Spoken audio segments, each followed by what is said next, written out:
Today we're talking about Robespierre and his reign of terror and how it would affect human rights, whether it was necessary or not. When you think of Robespierre, all you ever think is his reign of terror. The terrible thing that he do, the many people killing, the guillotine, the bloodbath. Okay, I spell his name.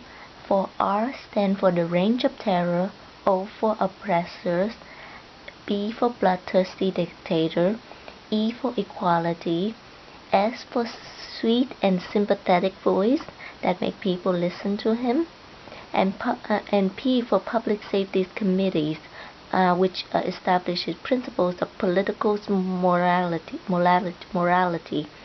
I is for the incorruptible, which he was being called, and E for exceptionals, and R for respectable, and another R for republics of virtue, and finally the last E for execution. Many people actually believe that Robespierre taking things too far. Even his best friend Camille Desmoulins thinks that he taking the extreme when it's become the range of terrors. When it's become the range of terrors and his paranoia become too much for fearing of the people who is counter-revolutionaries. Okay, go. Well, I believe, as Desmoulins, that Robespierre is a fine gentleman. He went to my wedding.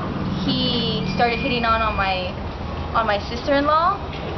We're really respected brothers, and we fight for the same cause.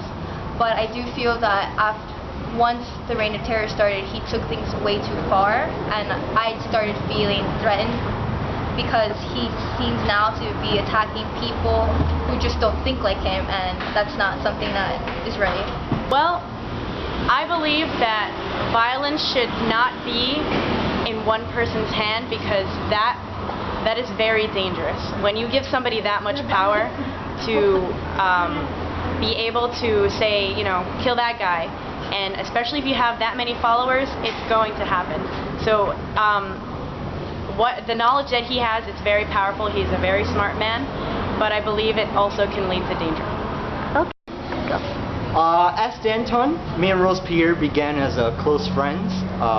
I initially supported the Reign of Terror because I saw it as a necessary means of security to fight against the Austrians and the Prussians.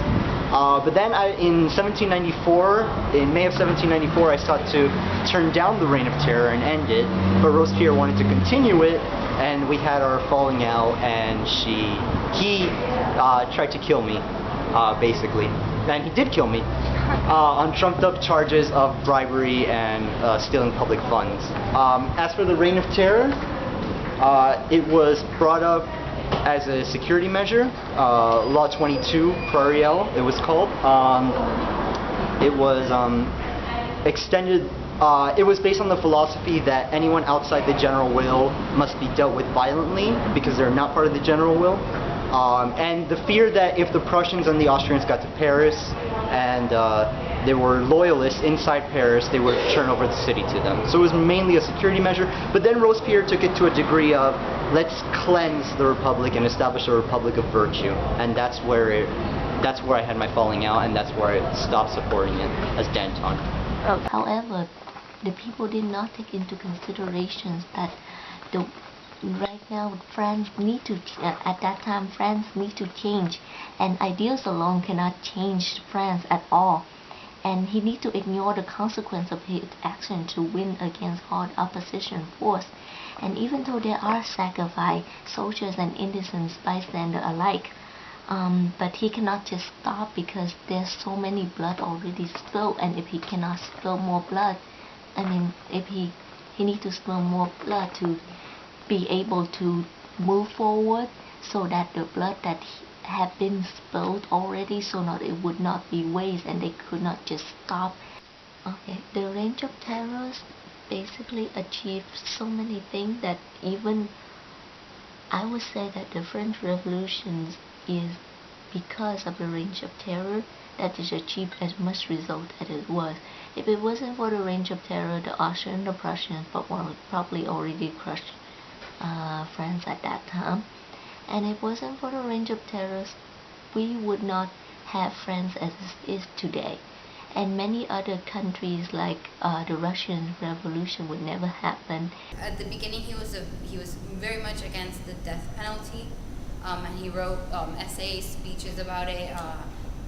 But then, with the turmoil that came up from the French Revolution, eventually he changed sides, and he justifies killing King Louis XVI and his family because he believes that it's justified to kill them because it's necessary for the revolution to continue. That's why his famous speech includes, "The king must die for the revolution to live."